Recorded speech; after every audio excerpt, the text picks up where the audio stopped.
શહેરના છાણ વિસ્તારમાં આવેલા એકતાનગરમાં છેલ્લા 10 દિવસથી પાણીજન્ય રોગચાળો ફાટી નીકળ્યો છે। કમળા ઉલટીથી પીડાતા અનેક દર્દીઓ દવાખાનાઓ અને સ્થાનિક અર્બન હેલ્થ સેન્ટરમાં દાખલ થયા છે।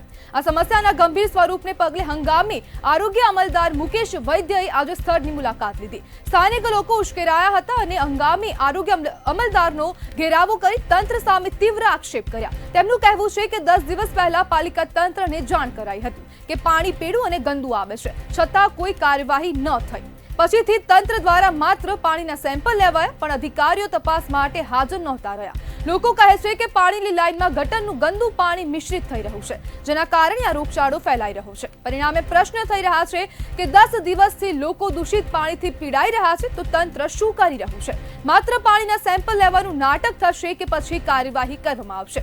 જે પ્રમાણે હવે ગંદા ગટરના પાણીથી આ રોગચાળો ફાટી નીકળ્યો છે અને સ્થાનિક લોકો હેરાન પરેશાન થઈ રહ્યા છે। અનેક બાળકો અને અનેક લોકોને આ ગંદા પાણીથી બીમારી થઈ રહી છે।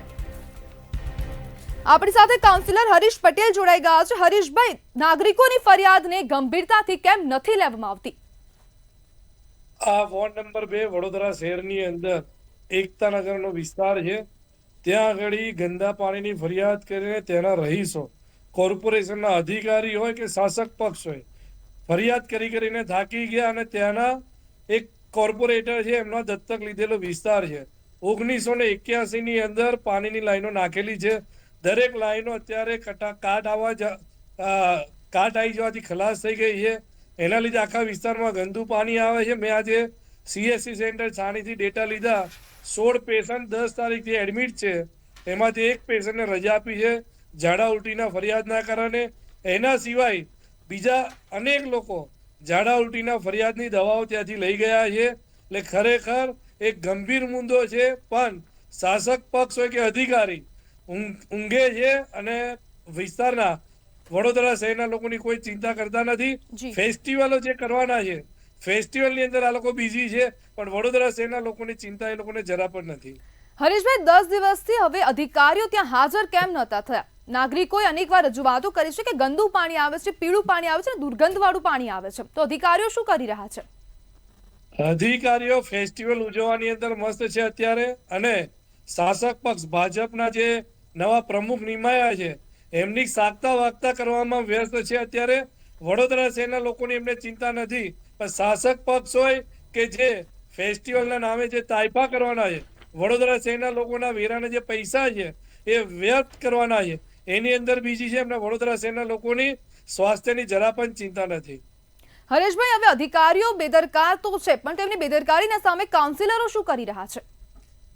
એ જ અમે કહીએ છીએ, કોંગ્રેસ પાર્ટીએ સૌથી પહેલા મુદ્દો લીધો છે। કોંગ્રેસ પાર્ટીએ આ મુદ્દાને ઉજાગર કરીને ત્યાંના રહીશોને જે આ ઝાડા ઉલટીના કેસ છે ગંદા પાણીમાંથી દૂર થાય, એમની તકલીફ દૂર થાય, એના માટે જ કોંગ્રેસ પાર્ટી આંદોલન કરીને ત્યાંના લોકોને જલ્દીમાં જલ્દી સારી સુવિધા મળી રહે, એના માટે કોંગ્રેસ પાર્ટી આંદોલન કરીને ત્યાંના લોકોના ન્યાય માટે લડત લડેલી છે।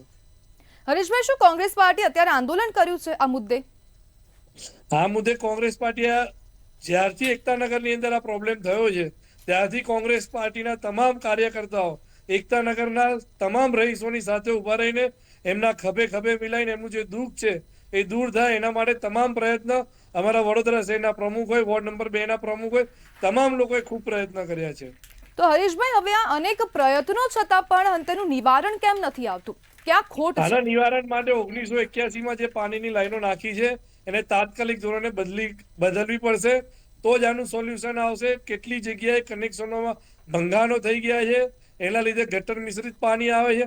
આ આજની ફરિયાદ નથી, કેટલા વર્ષોથી વારંવાર ફરિયાદ કરે છે, પણ આ તંત્ર ઊંઘતું ઝડપાય છે અને ત્યાંના જે કોર્પોરેટર છે કોઈ કામ ત્યાં આગળ કરતા નથી, એવું આ બેદરકારીના લીધે આપણે કહી શકાય।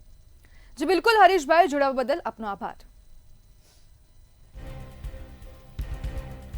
ત્યારે ગંદુ પાણી અને ગટરના જે દુર્ગંધવાળા પાણી છે તેનાથી સ્થાનિકો હેરાન પરેશાન થઈ રહ્યા છે। હંગામી આરોગ્ય અમલદારની 10 દિવસ પછી મુલાકાત જોવા મળી।